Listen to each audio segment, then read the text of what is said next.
po, bago po mag-alas 5 ng hapon. O yan, naglabas po ng panibagong survey ang social weather stations at nagsasabing 35% po ng mga Pilipino ang na nasa hustong gulang ang naniniwalang gumanda ang kanilang buhay sa nakalipas na 1 taon o 12 buwan. Sa isinagawa pong survey noong June 2025 hanggang June 2029, ah, may tuturing hong mataas ang net gainer score na umabot po sa positive 12. Sa katunayan, ito na nga pinakamataas sa net score mula noong December 2024 kung saan ay nakapagtala ito ng positive 13 na batay ho sa datos ng DSWS. Binalikan mo ito ng Malacanang at ayon no kay Palace Press Officer Atty. Claire Castro, makaasa mga Pilipino na patuloy na pagsisikap ng pamahalaan para mapabuti ang kalagayan at kalidad ng buhay ng mga mamamayan. Sa isinagawa po ang second quarter 2025 Social Weather Station Survey sa pamamagitan po ng face-to-face interviews sa 1,200 individual na may 18 taong gulang pataas mula po sa iba't ibang panig ng bansa. Kaugnay po nito, makakasama po natin sa ating palatuntunan, isa pong sociologist. Patagal ko na po siya nai-interview noong pang nandun pa ako sa unang himpilan na Oo, si Dr. Gerald Abergos. Dr. Gerald, magandang hapon po sa inyo. Baka naalala niyo pa ako. Hi Mark, magandang hapon sa iyo at Eh, magandang hapon din sa lahat ng mga nanonood at nakikinig kayo sa atin. Oo, doon pa tayo sa kabilang himpilan, nagkakausap na tayo. Bagamat hindi tayo nakikita, pero nagkakausap tayo sa telepono. It's been Ano, a while, it's been a while. eh, it's been a while. Sa mga ganitong balita, no, madalas tayo nagkakahuntahan at madalas yung nabibigay yung inyong mga yung inyong mga thoughts and insights, no. Dito sa bahaging ito, mukhang gumaganda. Sabi nga gumaganda ang buhay ng mga Pilipino salig dito sa pinakabagong survey ng SWS. Your thoughts on this, sir? Yeah, that's a good thought. Unang-una, saan galing yung information? Yung information na binabanggit natin, SWS, na nakikita natin ng SWS magmula noong una, kung ito man ay nakakalungkot na impormasyon or maganda impormasyon, binibigay naman talaga sa atin outright. So lumalabas ngayon na kung sinasabi na gumanda ang buhay ng mamayan or ang ating mga mamayan, naramdaman nila na maganda yung buhay nila ngayon, and that's a good thought. Ibig sabihin, nakikita natin na it's not just the government, Mark, ang binibigyan nating ano dito, no, binibigyan natin credence dito, ano, pero yung mga tao din na yung unang-una kasi yung you want your life to be a better life. Yun ang dapat nating pag-usapan, dapat natin tignan nun eh. Yung merong pag-asa, yung merong hindi ako kontento ng ganito lang, hindi naman ako naghahangad ng grabe, pero I want my family, yung lifestyle ng family, okay, maging maayos, maging maganda, maging mabuti. That's it. It talks about not just the government, Mark, pero it talks about what what the heads of the families, yung mga pamilya natin, ano, kung paano nagdanais na gumanda ang buhay ng ating mga pamilya. Mm.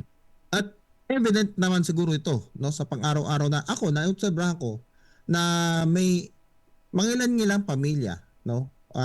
Pag dumaraan ka sa mga kalsada, 'di ba? Nakikita mo magandang kanilang maganda may trabaho si nanay, may trabaho si tatay, 'di ba? Ang mga anak nakapag-aaral, 'di ba? Pumapasok sa eskwelahan. Yung iba kahit medyo sabi mong salat sa buhay at least yung mga bata pumapasok pa rin sa eskwelahan. Kumakain na 3 beses sa isang araw dahil merong merong mga pinagmumulan yung kanilang mga sabi nga intake, no, yung mga kanilang Yeah, source of income. dahilan para mabuhay, source of income, di ba? Ah, Pero ito, may factor ba, no, dahil ang pamahalaan gumawa ng mga hakbang 20 bigas, di ba? Yung kadiwa, murang pagkain, murang bilihin para sa mga Pilipino. Nakatulong ba to para sabi nga yung pera na ibibili ko ng pagkain na mahal, natipid ko at na ilagay ko sa ibang pangangailangan ko. yes, it's true. May factor doon eh. Kasi sinasabi natin ng unang-unang pangangailangan ng kada pamilya ay yung murang bilihin, especially murang pagkain, ano? Yung murang available na bilihin, no?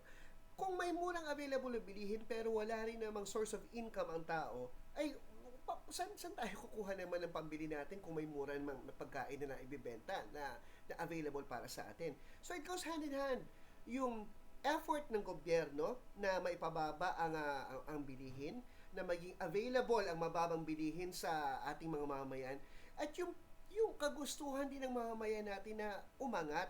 Kasi, Mark, meron tayong kitawag na ano yung sources of income. Ano? Ang sources of income naman, hindi lang naman sa employment. Karaniwan kasi sa ating mga Pilipino, ang source of income natin, generally, is employment. Nag-aaral, pagkatapos maghahanap ng trabaho, at hopefully, they would have a safe and secure job. Hindi marami sa atin, sa katotohanan, hindi marami sa atin ang nag-entrep, yung nagtatayo ng sariling business. So, tingnan natin ito, no, na ang source of employment natin is one good thing kasi nakakuha tayo doon ng sweldo, ano. Pero kung titignan po natin ngayon, ang mga Pilipino nag-i-start na rin ng entrepreneurial projects sila na hindi lang galing sa trabaho, pero naghahanap sila ng other source of income, which is mag-start na gumawa ng sarilang business. So, maganda yon, maganda na mura ang bilihin natin. That's good, and we have to applaud the government for that. And also, yung sana makatulong din ang gobyerno na mapadali yung mga processes para ang ating mga mamayan, yung mga nagnanais na gumawa ng sariling businesses, kahit small enterprises lang, matulungan na mabilis makapag-process ng kanilang ng business permit and kanilang permit sa BIR. Yan. Yun nga susunod kong tanong, Doc. Yung ease of doing business. Yes. Sa tingin mo, ang laki na naitulong nito para nga, sabi nga, mapadali yung buhay ng ating mga kababayan, yung mga nangangamuhan, as well as yung mga gustong pumasok sa pagdenegosyo.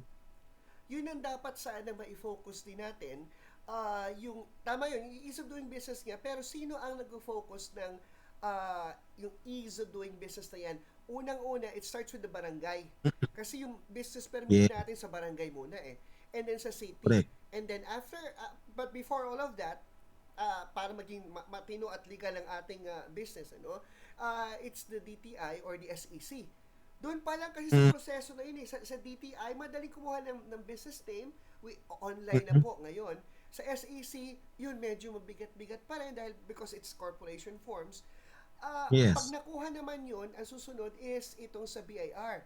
Ngayon sa BIR, ay hindi kasi siya local government eh. BIR talaga, it's another entity, BIR talaga.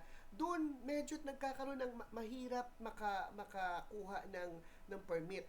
After noon, sa local government naman, there are local governments na mabilis makakuha ng mayor's permit, meron namang hindi.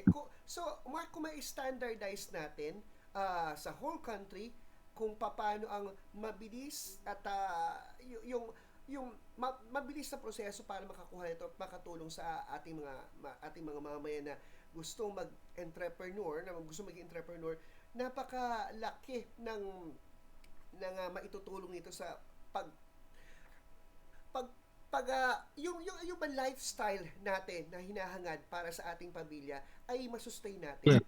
Yun ang unang-una, Mark, matulungan sana ng gobyerno natin na mabilis ang pagproseso ng pag-start ng business para hindi lang employment ang pinagkukuhanan ng income ng ating mga pamilya. Kasama na rin yung sariling business, sariling negosyo na nagbabayad ng tax at rehistrado. Ayan. 35%. Papalapit nandito na tayo sa nandito pumasok na tayo sa third quarter, no? Malapit na ang Pasko. At sabi nga yung mga OFW natin dumadami at bukod doon yung job generation, maraming namuhunan, maraming pumapasok na negosyo, meaning maraming nagkakatrabaho. That is true. Would you think na sabi nga magtutuloy-tuloy pa ito at tataas pa to despite yung mga sabi nga ng DepDev, yung Department of Economy, Planning and Development, Mm-mm. despite yung mga challenges like inflation, di ba? Kasi volatile yan eh. Mm-mm. Inflation na sabi nga patuloy nating pinagsusumikapan at yung employment rate, 'di ba? Mataas na nga ang employment rate ngayon, sabi nga ng DepDev, pero hindi pa sila papakampante rito. Kailangan nila mag-struggle pa ulit para ma-maintain naman at mahigitan pa, dumami pa ulit yung mga trabaho. Your thoughts Tama. on this, sir? Tama 'yun, tamang outlook 'yun na huwag tayong pakampante kasi there are many changes na na pwedeng mangyari na makadisrupt nitong tuloy-tuloy na pagtaas natin na ito, no. Magandang ano 'yun, magandang ehemplo ang ng gano'n na gumaganda ang ano natin, gumaganda ekonomiya natin kahit paano na pero hindi tayo magiging relaxed pagdating dito. Kasama yun dun sa ano eh, kasama yun dun, dapat maging ano natin, maging kultura na natin, maging ugali na natin na hindi tayo okay na to, tama na to, pwede na to for now. Hindi naman sa naghahangad tayo ng sobra, no? Pero yung pagiging kampante kasi sometimes umaabot yan sa level ng irresponsibility na okay na ako. Tapos pagdating na nagka-problema tayo, bigla, for whatever reason that is, bigla tayong magugulat. So, dito rin nakikita natin, Mark, na yung ginagawa ng gobyerno natin for the couple of years na sinasabing puro na lang out of the country, puro lang meeting. Syempre, hindi pa nakikita yon. Doon yung mga unang taon ng ating ng panunungko, hindi pa nakikita yun that much kasi that is into negotiations and talks. Now, nagsisimula na nating makita na talagang statistics will not lie. Kitang-kita natin na dumadami ang trabaho, investors are here, at yun na nga, medyo gumagaan ang buhay ng mga Pilipino and yung hindi na ganoon kalungkot, hindi na ganoon kabigat yung araw-araw na parang lagi miserable ang buhay. You know, problems will always be there. Pero kapag ang pamilya ay nakakaramdam ng magaan ang buhay, Mark, it's contagious eh. It's contagious. Yan. Pag-usapan naman natin ang food security. Mm. Ang aspeto ng pagkain. Yung paninindigan ng Pilipinas sa West Philippine Sea para makapangisda ang mga Pilipino at yung kamakailan na pinataw ng Pangulo na suspension sa pag-aangkat ng bigas. Mga imported na bigas para masuportahan yung ating mga lokal na magsasaka. Tingin nyo ba makapag-aambag ito? Sabi nga, sa lalong pagbuti ng buhay ng mga Pilipino? Mark, I am not an economist. Hindi ko masasagot yan ng academically. Hindi ko ayokong sumagot ng opinionated na sagot o showbiz answer. Oo, maganda yan. Pero ang titignan natin dito, yung masustain natin itong Tama. hakbang na ito. Of course, yung mga decision yan, hindi naman yung decision na galing sa opinion eh.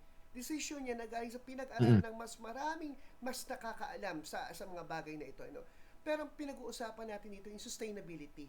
Hindi yung band-aid solution. Yes. Yung band-aid solution yan, it's good kasi alam mo yun, nakaka-step tayo ng konti, maganda.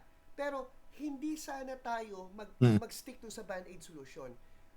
Then again, ang mga Pilipino rin, yung mga pamilya rin, tayo, yung consumers, hindi sana rin tayo mag-stick na itong solution na ito, biglang nagmura, biglang na ang budget natin sa ating household, na ang lifestyle natin ay sige, magluluwag tayo konti kasi gumanda ang ekonomiya. Band-aid solution pa lang yun eh. Hanggat ang gobyerno natin ay magkaroon ng permanent solution. And what is that permanent solution? Nakakalungkot, Mark, na before pagdating sa kasi food security pinag-usapan natin na we were once the best in Asia pagdating sa production ng rice. But for many reasons, ibang usapin na ito, mahabang usapin to, Mark, alam natin for many reasons bumaba yung ating production. Dapat ganun din tayo na alam na natin na bumaba ang produksyon, alam na natin na nakakagawa ng solusyon ng panandalian, gawin din natin ng solusyon yung sa atin bilang mga mamamayan na hindi lang band-aid solution din ang ating solusyon para ma-sustain natin, ma-maintain natin yung lifestyle ng ating pamilya. Pag sinabi ko lifestyle, Mark, hindi ito yung yayamanin, yung gano'n, hindi. yung Mm. pang-araw-araw na pamumuhay natin, na komportable ang ating pamilya. Sana, and we pray na makip natin ito nang hindi lang natin inaasahan yung mga pandaliang solusyon. Sorry, excuse me po. Apo, Doc, yung issue naman ng korupsyon, tingin nyo ba dahil matindi ang laban ngayon, lalo na sa mga pagawaing bayan di ba? Bilyon-bilyong piso na pera ng bayan ang nasasayang dahil sa mga sa pagkakasala o yung nagagawa, epektong dulot ng katiwalian, no? Lalo na sa mga pagawaing ito. Tingin nyo ba nakakapag-ambag din ito para sabi nga maghinder doon sa pagbuti ng pamumuhay ng ating mga kababayan, lalo't yung mga proyekto na dapat pinakikinabangan nila napupunta lamang sa bulsa ng iilan? mabutit nakikita natin itong mga bagay na ito. Mark, ito yung isang bagay na nalulungkot ako kasi nangyari na ito dati. Remember years ago yung tinatawag nating Million People March, ano? Na out of Yes. nowhere, that's actually a phenomenon na nangyari nun. Out of nowhere, Yes. biglang nagsama-sama ang mga Pilipino, ang middle class Mm. nagsama-sama at nagsabing, we don't want this anymore. You may fool us now, pero hindi na ito mangyari. Ay, Mark, nalungkot ako kasi at that time, well, I was still young at that time. Alam niyo yun, yung hindi naman sa kapos tayo sa Yeah. pag-aaral, ano? Pero, syempre, nung mga panahon na yun, part ako ng middle class eh. Na ang taas ng level ng aking, ay, Mm-mm. ito na yun. We will have a Yes. better country. We are now the thinking class. Sabi ko pa nung una, uh, you may fool us Yes. once, but you'll not fool us again. I was so hopeful at that time being interviewed so many sa iba-ibang networks, yun yung mga sinasabi ko. Pero Mark, Yes. nakakaya, nagkamali ako noon eh. Bakit? Kasi ang middle class, Mm-mm. ningas kugon, tayo kasi, mag start tayo ng ganyan, pagkatapos hindi natin isusustain. Mag start tayo ng ganyan, pero again, babalik na naman tayo sa pangsarili natin. Ang middle class Mm-mm. kasi sometimes kapag nakanti mo yung pangangailangan, yung buhay, yung lifestyle ni middle class, aalma yan. Mm-mm. Pero pag okay na, ay bahala na kayo sa buhay nyo. Okay na naman ulit ako eh. Sometimes ang middle class, hindi tinitignan yung pangmalakihan. Si middle class tinitignan yung pangsarili. Nakakalungkot to, hindi lang ito sa mga Pilipino, but this is whole world. Ganito ang idealism ng middle class people. Ako nananawagan lang, Mark, ano na, sana itong kung ganito man ang pag-iisip natin ngayon and we are all together like this, just like what happened before ng Million People March, sana naman maging vigilant na tayo. Sana naman hindi ito yung ngayon lang and maging entertainment value lang itong mga nangyayaring ito. Pagkatapos, pag nagsawa na tayo, papabayaan na natin itong mga bagay-bagay na ito. We were, we started it na eh, okay na eh, pero nag-die down. Na, it is not opinionated. History Yes. has proven that, nakita natin yon, and doon ako nalulungkot. Nalulungkot ba ako dahil nagkamali Mm. ako? Yes. Dahil mataas yung idealistic na ako at that time eh. Pero sana Yes. dahil nangyari na ito at namulat na tayo at meron ng precedent na nangyari, ano, sana just like me, just like all of us, sana alalahanin din natin yon. Huwag tayong maging ningas kugon pagdating dito. Maging vigilant din naman tayo. Kasi future ng lahat, hindi lang naman future ni middle class, hindi naman future ni poor, future ng lahat ng mga saling lahi natin ito. Yung makagawa tayo ng bagong kultura na we are all vigilant and we don't want yung mga ganitong klaseng practices. Kung maisaling lahi natin yun, Mark, that would be a good start for a better Filipino. For a better Philippines and better Filipino nation. Yan. Napakalalim nun, Doc.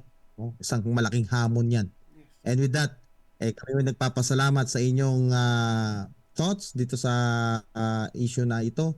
At tayo lahat umaasa na patuloy, sabi mo nga, tama yung thinking na hindi dapat tayo magpakakampante. Dapat patuloy tayong mag-aspire, patuloy tayong mangarap, patuloy tayong magpursige para sabi nga matupad itong ating mga layunin na nais natin para sa bansang Pilipinas. With that, ako po yung nagpapasalamat, Doc. Sa susunod na pagkakataon, huntaan po muli tayo.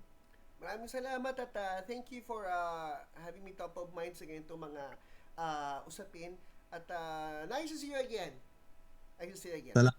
Salamat po. Dr. Gerald Davergos, mga kababayan, isa pong sociologist ang ating Thank you po, Doc. Mag-ingat po kayo. Bye-bye po. Radyo Pilipinas.